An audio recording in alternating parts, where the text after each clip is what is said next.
Those are all going to be so wrong. I've just got a load of names and thrown them into a Word document. This is where they've landed. We're going to be miles out. We're going to be absolutely miles out. Who do you think you're talking to? Oh, all right. Listen, mate, if you're confident, I'm going to say Jim Kimberley. He's got the answer. Words in my mouth, mate. This is going to be great. That's a Jim Kimberley guarantee. Let's do it. Right, predicting the 2023 Formula 2 grid. This could be a disaster. Okay, Prema in 2023. I've gone with Ollie Behrman. Obviously impressive junior career up until now. So I think Prema will put trust in him.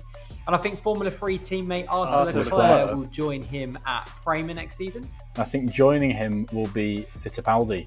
I think it makes a lot of sense to have an experienced hand in there at Prema as well. And he's shown his quality, and I think he'll make that step up to a front team.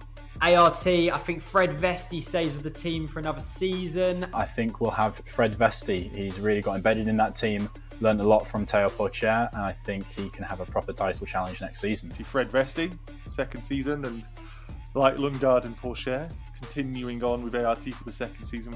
Logan Sargent is going to move across to ART, and he's going to be joined by Victor Martin. I'm going with Ollie Behrman.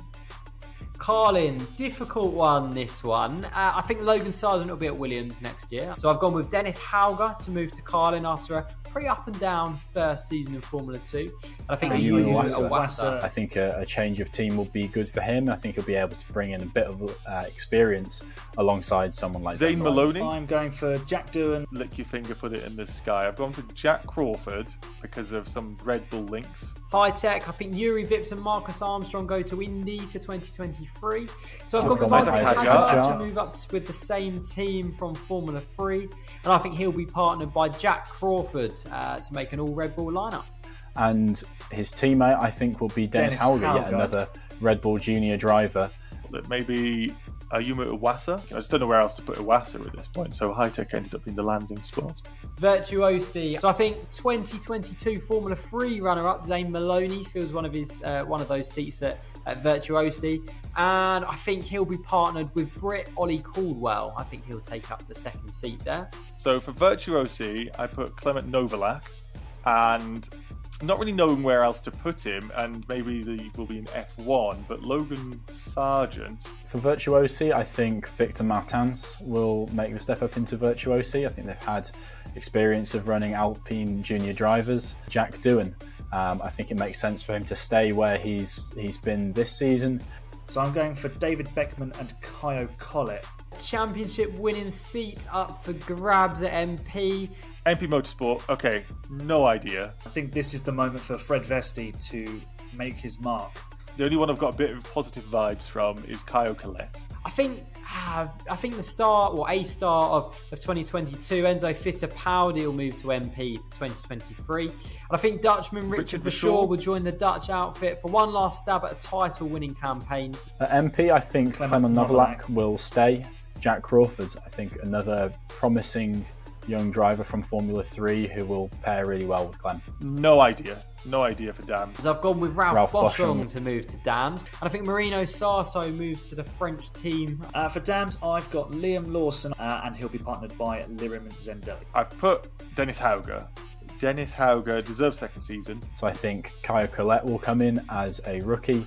And then Jack Doohan, a French connection with Alpine and Dams. I mean, I'm really reaching a little bit here, and learning a bit more French might help him, so why not Dams? That works. Charouz, I mean, it's a guessing game at this point, isn't it? I've gone for the team to retain Tatiana Calderon for 2023, and I think that she will be partnered by Alex Smolia.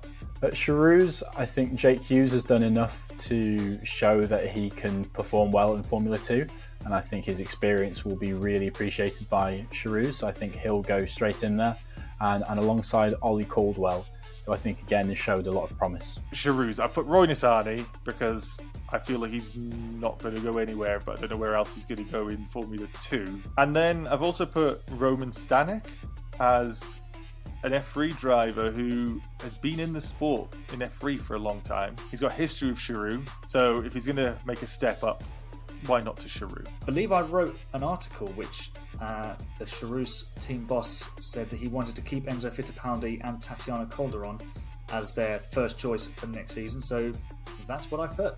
Campos. I've gone with a bit of a fairy tale story. Juan Manuel Correa to make a return to Formula 2 with Campos. How good would that be to see? And I think he'll be partnered with 2022 super sub David Beckman. I think he could be at Campos full time for 2023. Marino Sato will stay for at least one more season in Formula 2. This is my favourite lineup because one, Ralph Boschung, so it's 90% of why it's my favourite. And then I've also put Enzo Fittipaldi. I'd really like that lineup if it comes together. I think Ralph Boschung will return much to the delight of Jim Kimberley, and he'll be partnered by Ollie Caldwell. Trident, it's difficult, isn't it? Let's go with Clement Novalak to return to the team that he had success with in Formula 3. And I think it also makes sense for Roman Stanek to stay with Trident as he moves up from Formula 3. I think Callan Williams will stay at Trident for 2023. Another young driver building confidence. Alexander Smolia, and then also Ollie Caldwell. I think Trident will field Richard Verschoor and Zane Maloney. Maloney impressed at the back end of the F3 campaign. Final team, VAR. I think I've gone with Chen Bolik Bassi to take up one of the seats at VAR. And I think he'll be paired with Brazilian Caio Collet. VAR, I think the Dutch link will see Richard Verschoor go over to VAR. And I think Alexander Smolyar is also deserving of a drive in Formula 2. Marino Sato might be in with a chance to get in that seat.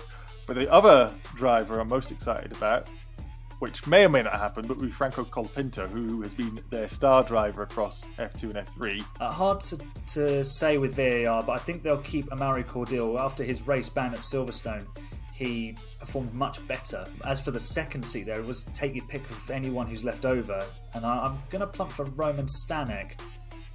Okay, so that's our predictions for 2023 and what the Formula 2 grid may look like. But what do you think? Let us know in the comments below.